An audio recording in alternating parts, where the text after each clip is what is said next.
июль собрать молодежь, вывести их на улицу, тем более погода скоро очень хорошая, теплая, приятная именно для пикников.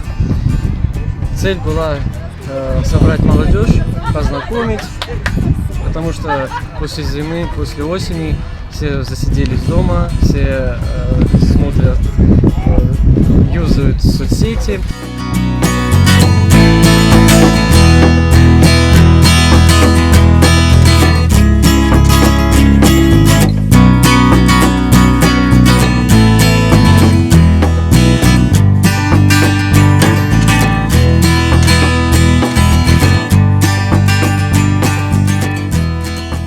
Очень хороший день, мы сегодня бегали, играли, танцевали, было очень здорово и весело, нам всем безумно понравилось.